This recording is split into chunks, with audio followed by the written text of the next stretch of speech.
창세기 2장 24절 25절 말씀입니다. 제가 하나님 말씀을 봉독하겠습니다. 하나님 말씀에 귀를 기울이십시오. 이러므로 남자가 부모를 떠나 그의 아내와 합하여 둘이 한 몸을 이룰지로다. 아담과 그의 아내 두 사람이 벌거벗었으나 부끄러워하지 아니하니라. 아멘. 이것은 하나님 말씀입니다. 하나님께서 오늘 이 말씀을 통해서 우리에게 은혜 베풀어 주시기를 원합니다. 지난주에 이 2장 창조의 제일 마지막에 이 장면이 어떤 무게를 가지고 있는가 하는 것을 살펴보았습니다. 지금까지 하나님이 창조하시면서 보기에 좋았더라, 심히 좋았더라 했지만 갑자기 하나님 보시기에 좋지 않았더라 하는 것이 나왔고, 그것은 이제 이 모든 것, 이 창조하신 모든 것의 마지막에 하나님이 얼마나 어떤 것을 가장 소중하게 보시는 것인지, 그리고 이것을 통해서 정말 좋지 않았더라, 하나님의 창조가 결함이 있었더라 하는 것을 보여주는 것이 아니라, 이만큼 이렇게 될 때 하나님의 창조가 가장 아름답더라 하는 것을 보여주는 것이다 하는 것을 우리 지난주에 보았습니다. 하나님이 사람이 혼자 사는 것을 좋게 보지 아니하시고, 그래서 이제 하나님이 그 사람에게 여자를 데려다 주시는데, 그제서야 이 사람이 남자가 되었더라 하는 그런 의미도 우리 지난주에 보셨고, 이 둘이 하나가 되어지는 정말 놀라운 과정과 또 이 관계, 하나님이 얼마나 기뻐하시는지 우리 지난주에 살펴봤습니다. 보시다시피 하나님이 가장 처음에 창조하신 공동체는 가정입니다. 가정. 그리고 여기에는 이제 오늘 본문에는 하나님이 제정해 주신 그 가정의 그 원리에 대해서, 결혼의 원리에 대해서 나오고 있죠. 24절 보시면, 이러므로 남자가 부모를 떠나 그의 아내와 합하여 둘이 한 몸을 이룰지로다. 남자가 부모를 떠나라, 결혼할 때 남자가 부모를 떠나라 이렇게 이야기를 하는데요. 여러분, 그 이스라엘, 고대 이스라엘 그 문화를 보시면 우리나라 옛날 모습과 굉장히 닮아 있는 것을 볼 수 있습니다. 굉장히 가부장적인 그런 문화의 가정, 그런 사회에 결혼하면 어떻게 됩니까? 신부가 떠납니까? 신랑이 떠납니까? 다시요. 신랑이 떠납니까? 신부가 떠납니까? 신부가 시집 간다 그러잖아요. 그것처럼 신랑 집에 가든지, 보통 이제 신랑 집이든지 아니면 그 근처 집에서 살게 됩니다. 그런데 남자는 부모를 떠나라 하는 말이 그 당시 시대적인 상황에 봐서도 맞지 않는 말씀이란 말이죠. 그래서 이것이 물리적으로 부모의 집을 떠나고 부모를 떠나는 그런 것이 아니라, 우리 그 창세기에만 봐도 알지 않습니까? 아브라함의 아들 이삭이 아브라함을 떠나지 않고 함께 살은 것으로 보이고, 이삭의 아들 에서와 야곱이 함께 살았잖아요. 그런 것들을 보았을 때 물리적으로 떠나는 것이 아니다. 그러면 부모를 떠나라라는 말이 이제 심리적으로 부모를 의지하고 있던 그곳에서 독립하는 그런 걸 얘기를 하는 거겠죠. 부모의 입장에서도 내 자식, 내 새끼 이렇게 데리고 살고 있다가 결혼할 때 그들을 독립적인 가정으로, 인격체로 이제 너희가 결정을 하고 너희가 새 가정을 이루었으니 너희가 정권을 가져라. 새로운 가정으로서 부모의 입장으로서도 내어 보내주라는 그 하나님의 말씀이겠습니다. 옛날 대가족, 제가 어렸을 때만 해도 가족들이 대가족으로 이루어서 살았었는데요. 이 부모가 자식을 내어주라, 그리고 자식이 결혼할 때 부모로부터 떠나라 하는 이 말씀이 참, 그것이 지켜지지 않을 때 우리는 그 가정에서 많은 문제들이 발생하는 것들을 보게 됩니다. 특히나 드라마의 소재로 빠지지 않고 나오는 것이 고부간의 갈등이죠. 요즘은 또 시월드라고 얘기를 하기도 하고, 그 며느리들이 와서 그 시어머니 초반에 잡아야 된다 이러면서 옛날에는 이제 시어머니들이 며느리를 잡는 그림이었다면 요즘 반대의 그림도 많이 나오고 있습니다만, 이런 이유가 여러 가지 이유가 있을 수 있겠지만 하나님이 주신 이 원리, 결혼의 원칙을 따르지 않았기 때문에 이런 일들이 발생하는 것이 아닌가 생각이 듭니다. 결혼을 합니다. 결혼을 하고 남편은, 남자들은 그런 말이 있죠. 잡은 물고기에는 미끼를 주지 않는다, 이렇게 쓰면서 그 남편의 관계가 소원해지고 이 한 몸이 이루어져야 되는 이 부부 관계가 제대로 이루어지지 않을 때 아내는 어떤 선택을 합니까? 아들에게, 남편에게 주어야 될 모든 사랑을 아들에게 쏟아붓습니다. 그리고 그에게서 남편으로부터 받아야 될 사랑을 충족시키려고 합니다. 여성들이 훨씬 더 감성적이고 그 사랑의 대상이 필요한 것은 우리가 알고 있는 부분이지 않습니까? 그런데 그 아들이 어릴 때는 괜찮은데 결혼을 시키고 나면 문제가 생깁니다. 아들은 내 건데 사실 그 남편의 자리를 대신하고 있었던 것이죠. 며느리를 볼 때 어떤 모습을 보입니까? 내 아들, 사실은 내 남편을 빼앗아간 년으로 보이게 되는 거죠. 그래서 어떻게 됩니까? 이 아들을 끼고 네가 뭔데 얘한테 이래 하노 하면서 내 아들을 끼고 놀게 됩니다. 그러면 이 며느리는, 요즘 같은 며느리는 또 그렇게 하면 사니 못 사니 하겠지만 옛날에 그 며느리들은 어떻게 합니까? 참으면서 이 남편과 하나 되지 못한 이것을 누구로부터 충족시키려고 합니까? 자신의 아들. 여러분, 이게 되물림됩니다. 이거를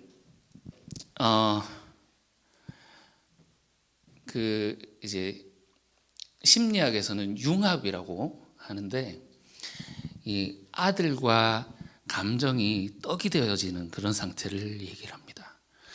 남편으로부터 충족을 못 받으니까 아들을 붙잡고, 야, 있잖아, 너가 아빠가 있잖아 하면서 아들한테 막 쏟아놓는 거예요. 그럼 아들은 엄마로부터 그 감정적인 영향을 받게 되고, 자기가 아버지하고 어떤 감정이 없었음에도 불구하고 아버지를 미워하게 되고, 그래서요, 여러분, 조현병의 원인이 이 융합으로부터 많이 나온다고 알려져 있습니다. 특히 엄마와의 관계가 굉장히 그것을 많이 좌우한다고 합니다. 하나님이 남자는 부모를 떠나서 아내와 한 몸이 될지로다, 한 몸을 이루라고 하셨는데, 이 원칙이 제대로 지켜지지 않게 되면 기형적인 가정의 모습, 그래서 하나님이 기뻐하시는 그런 모습이 아닌 여러 가지 문제들이 나오는 그런 가정들이 생기게 되더라라는 겁니다. 그래서 결혼하면 자녀들에게 너희가 가정을 운영할 수 있는 그 핸들을 넘겨주라라는 거죠. 여기서 우리는 놀라운 원리를 발견할 수 있게 됩니다. 놀라운 중요한 태도죠. 사람을 볼 때, 특히나 우리 자녀들을 볼 때, 그리고 우리 남편이나 다른 가족 멤버들을 볼 때 이들을 내 충족을 채워줄 도구로 보는 것이 아니라 하나의 인격으로 봐주라라는 겁니다. 소유적인 관계, 존재론적인 관계 이런 얘기가 있습니다만, 사람을 소유하는 것이 아니라 그냥 있는 그대로 그 존재를 인정해 주라라는 거죠.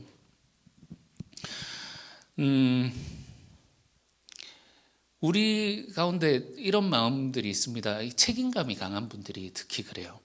어디든 내가 아니면 안 된다.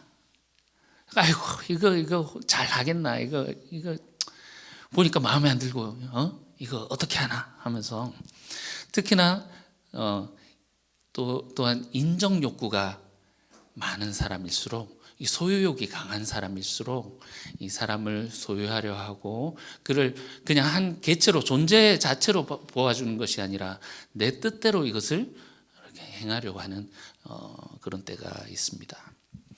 이 말씀을 드리는 것이, 이것이 단지 결혼의 원리뿐만이 아니라 확장하게 되면 우리 교회야, 그리고 사회와 우리 인간관계에 모든 것이, 모든 이 관계 가운데 적용되는 문제이기 때문입니다. 지난주에 잠깐 다뤘지만 오늘 바울 선생님의 이야기를 조금 더 보고, 확실하게 보고 하기 위해서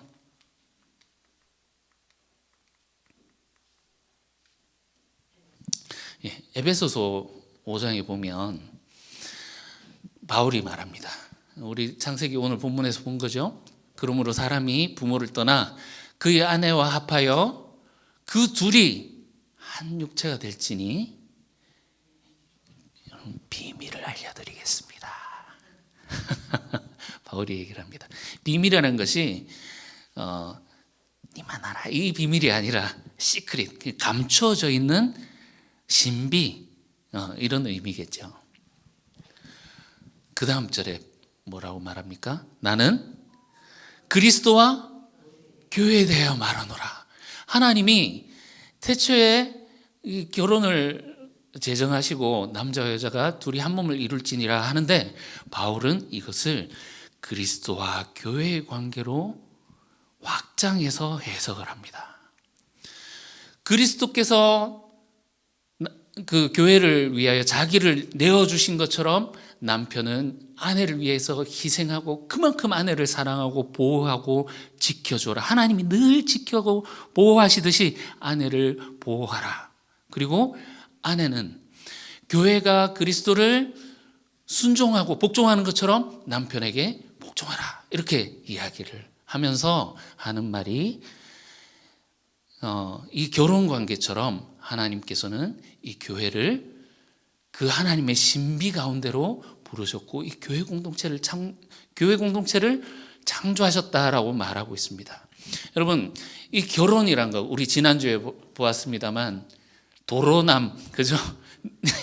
님이라는 글자에 점 하나만 찍으면 도로남이 되는 그 노래에 대해서 얘기를 했었는데, 그러니까 이 서로 다른 남자와 여자, 다른 개체가 골육이 되어지는, 한 가족이 되어지는 그 신비에 대해서 우리 지난주에 봤던 것처럼, 여러분 우리 교회에 나왔을 때 우리가 서로를 보면서 어떻게 부릅니까? 형제님, 자매님. 이 고백은요, 우리는 한 하나님, 한 아버지를 두고 있는 한 지체입니다. 그래서 당신은 나의 형제이고 나의 자매이고 나의 고륙입니다. 이런 고백이지 않습니까? 예수님을 머리로 두고 우리는 한 지체, 한 몸입니다 라고 바울이 하나님이 창조하신 공동체, 그 신비에 대해서 말을 하고 있는 것이지요. 그렇기 때문에 우리가 단지 지금 이제 창세기에서 보여주는 것이 결혼 문제, 가정 문제만이 아니라 우리 교회 공동체, 그리고 나아가서 하나님의 통치가 이루어지는 곳에 하나님을 아버지로 모시고 살아가는 우리 한 지체된 형제 자매들에 대한 이야기다라고 볼 수 있겠습니다. 그래서 이 공동체 안에서 부모를 떠나 이제 서로 한 몸을 이루는 것을 인정해주고 그것을 봐야 되는데, 이것을 끝까지 놓지 못하고 있는 모습들을 많이 보기도 합니다. 특히 남자들 같은 경우는 당회에서, 여자들 같은 경우에는 주방에서. 내가 지금까지 해오던 게 있고 이렇게 해왔었는데, 나중에 이제 물려주고 다음 세대가 어떻게 해야 되는지 물려주고 그들이 잘할 수 있도록 도와주고 서포트 해줘야 되는데, 왜 내 방식대로 하지 않느냐고, 왜 나의 이 말을 따르지 않느냐 하면서 자기 뜻대로 하려고 하는 그 고집스러운 사람들을 우리가 보게 됩니다. 그러나 여러분, 오늘 이 말씀 앞에서 기억합시다. 내가 아니어도 잘 돌아간다. 물론 물론 우리가 책임감을 가지고 정말 안타까운 마음으로 도와주고 하는 것은 중요하겠습니다. 그것은 중요하지만 너무 지나쳐서 한국 사람들이 또 이게 아이고 넘어지면 어떡하노 막 애기 막 걸으면서 애들 넘어지면서 커야 되는데 넘어질까봐 애들이 3살이 빨리 돋아나는 이유가 넘어지면서 배우고 그렇게 성인이 되라고 하나님이 그렇게 만들어 주신 게 아니겠습니까? 섬김은 그 자체로 아름다운 것이지 그것을 통해서 내가 나의 중요감을 거기서 확인을 하려 한다거나 받을 것을 생각하면 안 되겠습니다. 사람을 있는 그대로 인정하고 그들이 하나님이 사람에게 이름 지어봐라 하면서 아담에게 동물을 데려가서 그가 이름 짓는 대로 하나님이 불러주세요. 그렇죠? 그것처럼 그들이 하나님 형상이구나, 하나님이 그들을 부르셨구나 하는 것을 우리가 인정하고 늘 하나님 말씀 앞에서 살 때 우리가 온전히 하나님의 뜻대로 살아갈 수 있으리라 생각이 듭니다. 그래서 이 창조의 마지막 이 모습이 아름답다라고 하는 것이 하나님이 처음 창조하신 가정, 공동체인 가정 이 모습 보고 하나님이 다른 피조물보다 너무나도 아름답다라고 하셨고 마지막 25절이 이 2장 창조의 모든 것을 종합해 준다고 할 수 있겠습니다. 25절 아담과 그의 아내 두 사람이 벌거벗었으나 부끄러워하지 아니하니라. 자, 아담이 혼자 거하는 것이 좋지 아니하셨더니 하셨다가 마지막에 심히 좋았다라는 표현보다 그들이 벌거벗었으나 부끄러워하지 아니하였다라는 말로 이 장면이 너무나도 아름답고 완벽한 장면임을 보여주고 있습니다.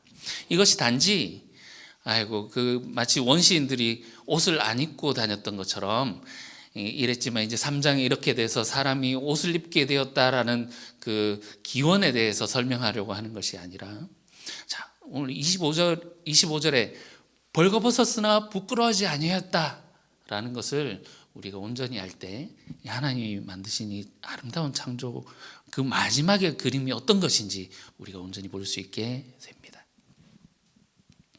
그래서 이걸 이해하기 위해서는 3장에 그들이 벌거벗은 것을 알고 부끄럽게 된 그 장면을 조금 알아야 이 장면이 어째서 완벽한 장면인지 우리가 볼 수 있겠죠.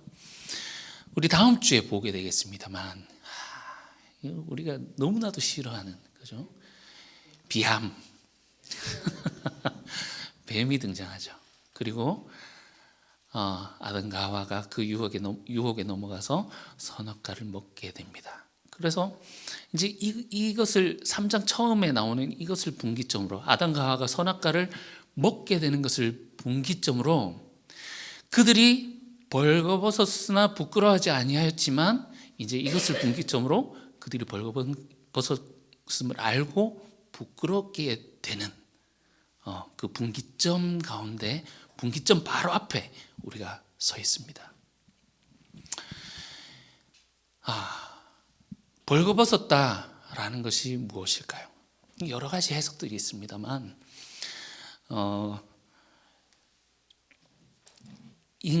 그러니까 단순히 그냥 인간이 옷을 입고 있지 않았다, 옷 만드는 방법을 몰랐을까, 아니면 필요가 없었을까 뭐 생각을 할 수도 있겠습니다만 이것이 그냥 단순하게 이제 물리적으로 옷을 입는 것이 아니라 인간 상태에 대한 상징적인 설명이라고 우리가 본다면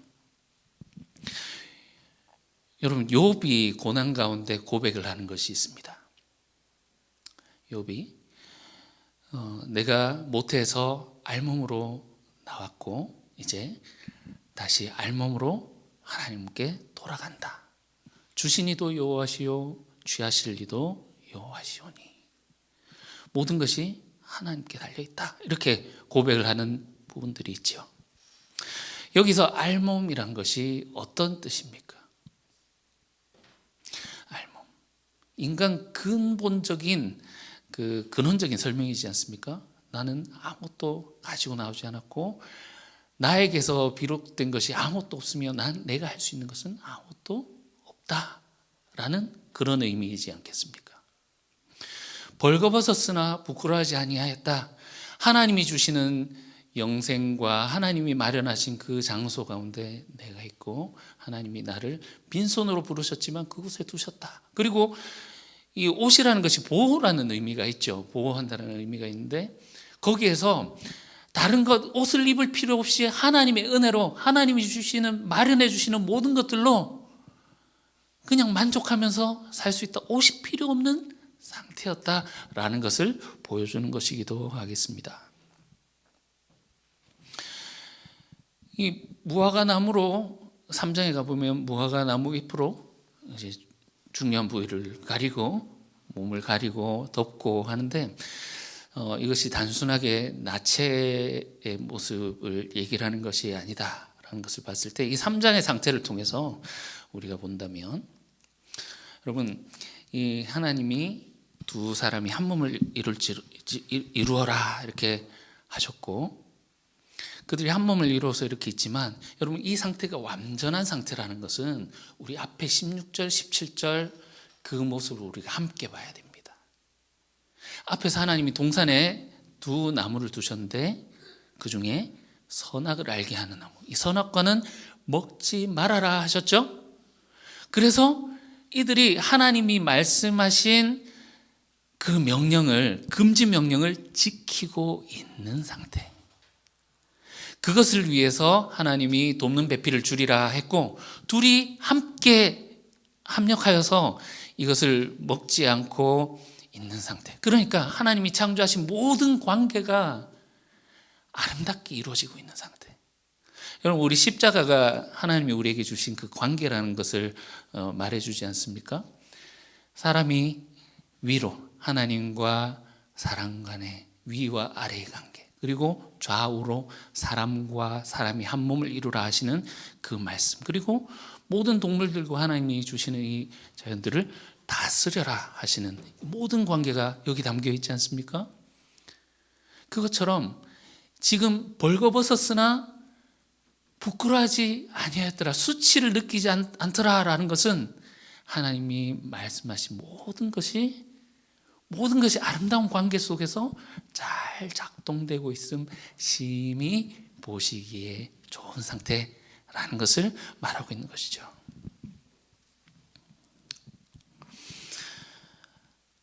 거기서 하나님이 너희가 이것을 먹으면 정령 죽으리라 말씀하셨는데 먹고 나서 아담과 하와가 죽었습니까? 안 죽었습니까? 바로 죽지 않았죠. 예. 그렇지만 우리는 죽었다라고. 이 죽음에 대해서는 우리가 나중에 3장 가서 좀 더 깊이 있게 다루도록 하시고, 간단하게 우리가 이 죽음이 무엇인가 생각을 해보면 사람이 흙으로 만들어졌지만 하나님이 생기를 불어넣으셨어요. 이 생기, 하나님으로부터 온 이것이 죽어진 상태. 그래서 하나님이 주시는 영원한 생명과 거룩함과 아름다움과 하나님의 이 모습을 상실한 상태, 이것을 죽음이라고 하지 않겠습니까? 반드시 죽으리라 했는데 죽지 않고 3장에 보시면 눈이 밝아져서 7절에 나오죠. 그들의 눈이 밝아져 자기들이 벗은 줄 알고 무화과 나뭇잎을 엮어 치마로 삼았더라. 눈이 밝아졌다. 이것이 시력이 좋아졌다 이런 의미가 아니겠죠.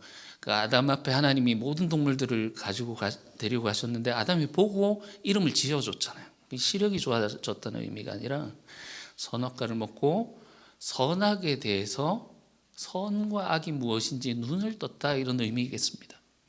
그러니까 선악을 구분짓는 기준이 생겼다라는 거죠. 그 기준으로 보니 원래 자기는 하나님이 보시기에 좋았더라라고 해서 부끄러울 게 없었지만 자기의 기준이 생기고 자기 기준대로 보니 벌거벗었네, 부끄럽네, 이게 이렇게 되었다라는 거죠. 원래 에덴 동산에서는 선악의 기준이 인간에게 주어지지 않았습니다. 온전히 하나님의 것이었습니다. 하나님이 판단하시고 옳다 그르다, 좋다 나쁘다, 참되다 그릇되다, 온전히 하나님만이 평가를 하시고 하나님만이 하나님만이 이 기준을, 하나님이 기준이셨죠. 그런데 3장 10절에 보시면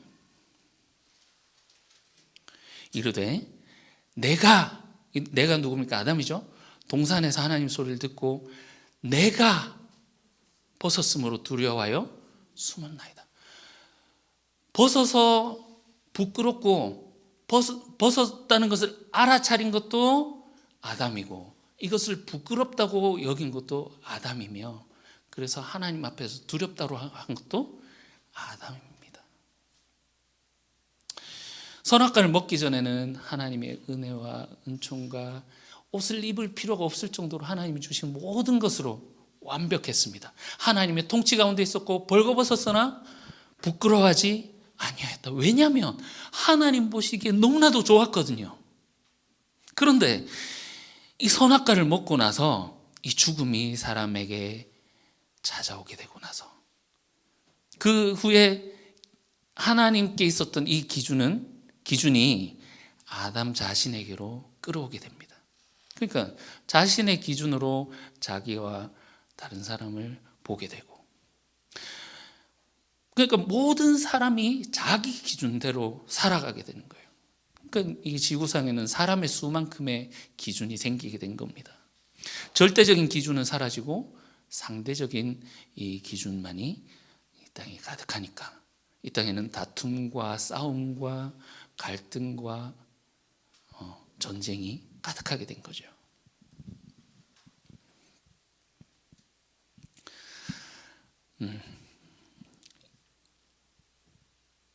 이 눈이 열렸다라는 것은 내가 무엇이 옳고 그른지 판단하게 되는 눈이 열렸다라는 의미고, 동시에 하나님이 무엇이 선이고 악인지 판단하시는 그 하나님의 기준에 대해서는 눈이 닫혔다라는 그런 의미겠습니다.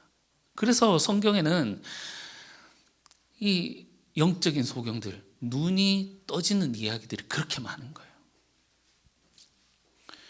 원래 이 하나님의 창조 세계는 오늘 이제 25절이 보여주는 이 창조 세계, 그들이 벌거벗었으나 부끄러워하지 아니하였다라는 것은 원래 하나님이 만드신 이 창조 세계에 너무나도 아름답고 완벽한 그 모습을 보여줍니다. 그러나 우리가 볼 때 아이고 저들이 벌거벗었네, 아이고 안 부끄럽나, 이렇게 우리는 옷을 안 입고 다니지 않잖아요. 여러분, 옷이 어떤 의미겠습니까? 아까도 말씀드렸습니다만 보호의 의미가 있죠. 추위로부터, 이제 환절기에 아니나 다를까 감기 걸리신 분들이 많으신데 우리가 옷 두껍게 입고 그 추위와 바람으로부터 또는 풀이나 벌레로부터 우리가 보호를 받게 되는 그런 옷이지 않습니까? 또 뭐라고 합니까? 옷은 날개다. 패션, 아름답기 위한 미적인 감각으로 우리를 이제 아름답게 하기 위해서 이렇게 입기도 하고,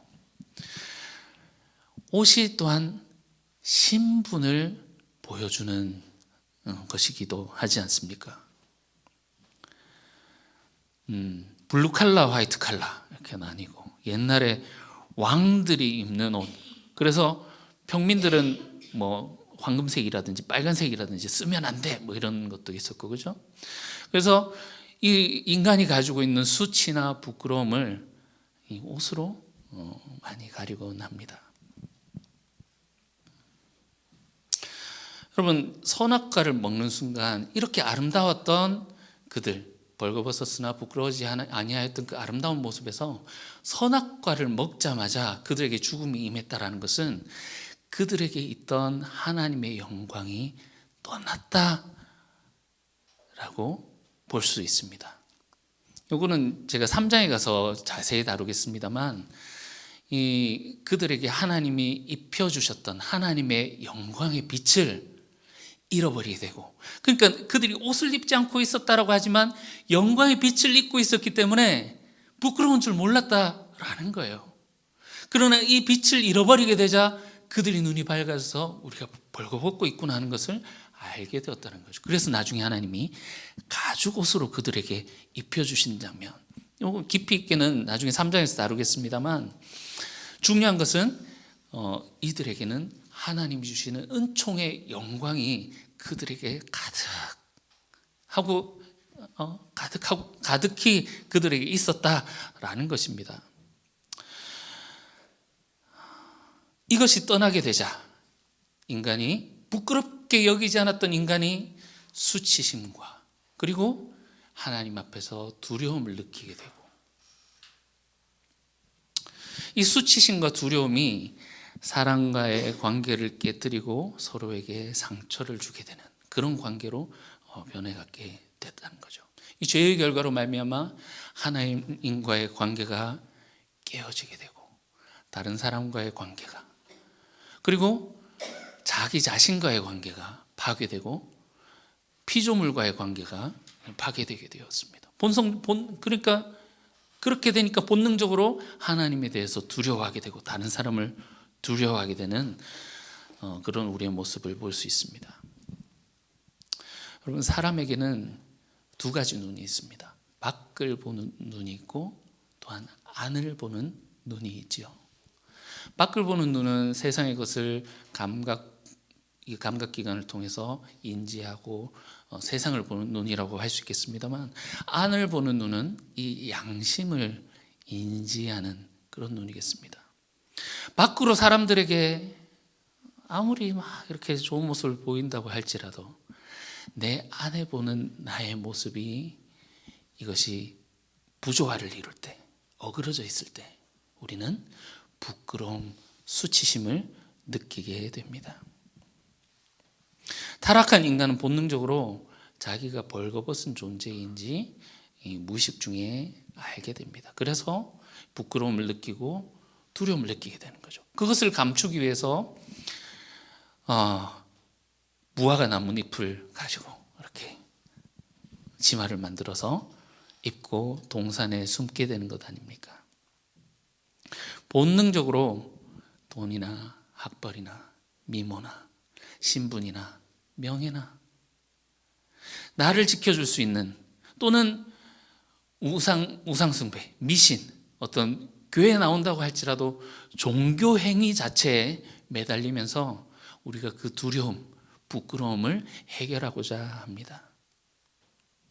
그러나 여러분, 무화과로 만들어 입은 치마 얼마나 갈까요? 그것이 지금 이제 낙엽이 지는 철인데 낙엽처럼 말라 비틀어지고 바스러지는 때가 반드시 오지 않겠습니까? 욥이 고백한 것처럼 내가 알몸으로 왔지만 알몸으로 다시 죽게 갑니다. 여러분, 우리는 언젠가 이렇게 알몸으로 아무리 우리가 고급 포장지를 가지고 우리의 본질을 덮고 있는다라고 할지라도 이것이 벗겨지고 나면 실체가 그대로 드러나는 것이지 않습니까? 포장지가 고급스럽다고 해서 그 내용물이 달라지지는 않지 않습니까? 모든 사람은 이 포장지가 벗겨지는 날이 온다. 여러분, 이것은 진리입니다. 평생 가리고 다녔던 그 치마가 말라 비틀어지고 벗겨지는 날이 온다라는 겁니다. 어떤 사람에게는 그것이 서서히 다가올 수도 있고 어떤 사람에게는 벼락처럼 갑자기 다가올지도 모르겠습니다. 어떤 사람은 고통 중에 벗겨지지 않으려고 고통 중에 벗겨지기도 하는 사람이 있을 수도 있겠고, 어떤 사람은 이 진리를 깨달음으로 말미암아 거기로부터 나오게 되는 그런 사람도 있을 겁니다. 그러나 진리입니다 말할 수 있는 것은 한 사람도 예외 없이 우리의 생을 마감하게 되는 날, 모든 사람들은 입고 있던 그 옷을 벗고 수의를 입게 되지요. 여러분, 죽기 전에 이 치마가 먼저 벗겨지는 사람은 복 있는 사람인 줄로 믿습니다. 죽음의 장소에서 치마가 벗겨지는 사람은 어떻게 보면 세상에서 가장 불행한 자라고 할 수 있겠습니다. 왜냐하면 하나님의 심판대 앞에 바로 서게 되기 때문에 그렇습니다.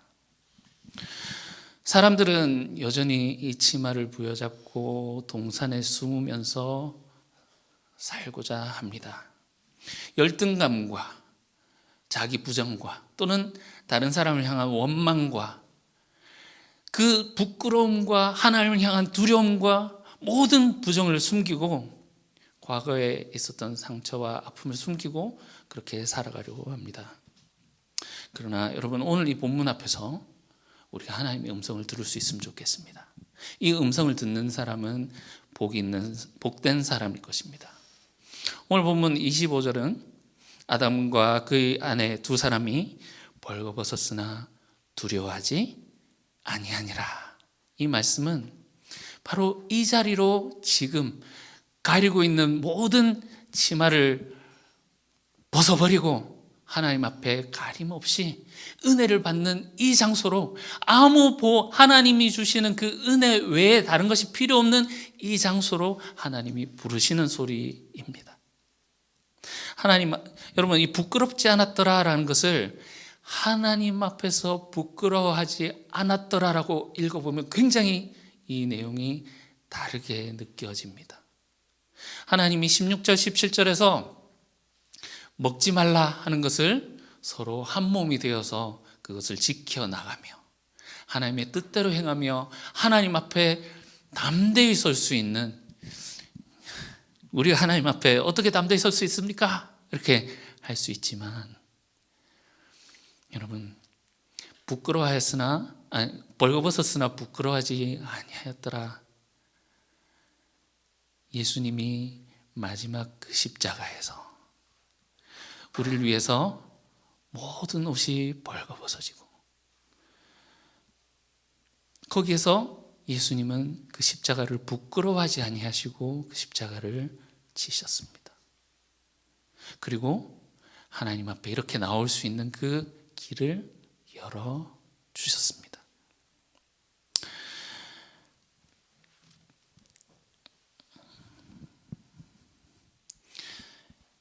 24절 보시면 아까 전에 이제 결혼의 원리입니다. 그리고 이것이 우리 교회 공동체의 원리입니다 했습니다만, 여러분, 우리가 이렇게 하나님 앞에서 아무 가리는 것, 우리의 어떤 조건이나 다른 거적대기 거칠 것 없이 예수 그리스도로 옷을 입고 하나님 앞에 서게 될 때에 우리가 한 몸을 이루어서 하나님 앞에 서는 것, 이것이 하나님 보시기에 너무나도 아름답고 보기 좋은 그 모습일 것입니다.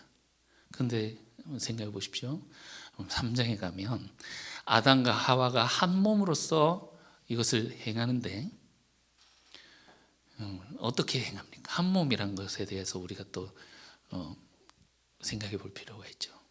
한 몸으로서 행한다. 그래서 이게 깨어지면 우리가 생각할 때 서로 막 싸우더니 이거 뭐라, 이거 안 먹는다, 이거보다 난 이게 좋다 하면서 막 이 한 몸이 싸우고 깨어지는 걸 생각하는데, 여러분, 아담과 하와가 3장에서 보면 이 선악과를 먹는 일에 한 몸을 이루고 있어요. 반전이지 않습니까? 한 몸을 이룬다라는 것은 이렇게 지체 중에 하나가 잘못된 길로 돌아서거나 나가거나 하면, 여러분 히브리서에서 우리가 봤잖아요. 그런 사람이 있을 때 그를 강하게 권면하고 그가 온전한 길로 다시 돌아올 수 있도록 그를 때려서라도 그 길로 인도하는 것이 올바른 길이다, 이렇게 얘기를 했지 않습니까? 여러분, 한 몸을 이루어서 하나님의 뜻에 반대되게 행하는 그런 교회 공동체들, 교회 공동체가 아니라고 할지라도 신천지라든지 그들이 얼마나 뜨겁게 한 몸을 이루어서 하고 있습니까? 하나님이 말씀하시는 보기 좋았다라고 하는 이 한 몸에 여러분, 이 하나님이라는 관계를 떼어놓고 우리가 읽으면 절대로 안 되는 것입니다. 그래서 이 창조의 마지막 하나님이 보기 좋았다라고 하는 이 부분은 하나님과 인간의 관계, 인간과 인간 서로 상호 간의 관계, 그리고 인간과 피조물의 관계, 모든 관계가 아름답게 형성되어 있는, 모든 관계가 원활하게 이루어져 있는 이 관계 가운데에서 하나님의 뜻이 그대로 이루어지는 상황, 그리고 하나님의 은혜 외에 다른 것이 우리가 구할 것이 없이 오직 우리가 벌거벗었음에도 불구하고 부끄러워하지 아니하는 하나님 한 분만으로 우리가 만족하며 그분과 함께 동행하는 삶, 거기서 우리가 한 몸을 이루어서 함께 그것을 향해 나아가는 것, 하나님이 기뻐하시고 하나님이 좋아하시는 그런 장면인 것을 우리가 보게 됩니다. 그래서 이 아담이 선악과를 먹고 자기 좋은 뜻대로 행했던 그런 우리의 기준들을 모두 다 벗어버리고 하나님 앞에서 하나님이 옳다고 하시면 옳은 것이고 하나님이 그러다고 하시면 그러다고 하는 그 기준으로, 하나님의 기준으로, 하나님의 눈으로 우리가 이 세상을 살게 되기를 바랍니다. 하나님이 너는 너무나도 소중한 존재야 라고 하신다면 자기 부정, 나는 아니에요, 판단하고 있었던 그 판단도 내려놓고, 나는 저 사람을 용서할 수 없어요, 아니에요, 저 사람은 아니에요, 하지만 하나님이 사랑하신다면 나의 기준을 내려놓고 사랑하고, 한 몸을 이루라 라고 하신 것은 여러분 이미 이들이 한 몸이 되었다라는 것이 아니라 한 몸을 이루기 위해서 많은 노력을 해야 된다라는 그런 의미도 있겠습니다. 그래서 부부간에 그리고 또 가족간에 우리가 한 몸을 이루기 위해서 노력하고, 교회 안에서 주님의 뜻대로 주님의 기준으로 그렇게 살아가며 주님께 기쁨이 되어지는 저와 여러분들 되시길 주님의 이름으로 축원합니다. 기도하겠습니다. 사랑하는 주님, 오늘 귀한 날을, 귀한 주일을 맞이하여서 또 우리에게 주님의 말씀으로 우리에게 가르쳐 주십니다. 우리의 생각대로, 우리의 마음대로 살았던 모든 순간들 이 시간 다 내려놓게 하시고, 우리가 붙들고 있었던 그 무화과 이파리, 치마 다 걷어서 벗어버리게 하시고 온전히 하나님 앞에 서서 우리가 정말 하나님 앞에서 부끄러움 없는 존재로 주님 앞에 설 수 있도록 도와주시옵소서. 우리가 공동체로서 하나 되어 그 일 가운데 우리가 서로 밀고 당기며 주님이 말씀하신 그 목적지까지 끝까지 완주하게 되는 저희들 되게 도와주시옵소서. 감사드리며 예수님 이름으로 기도합니다. 아멘.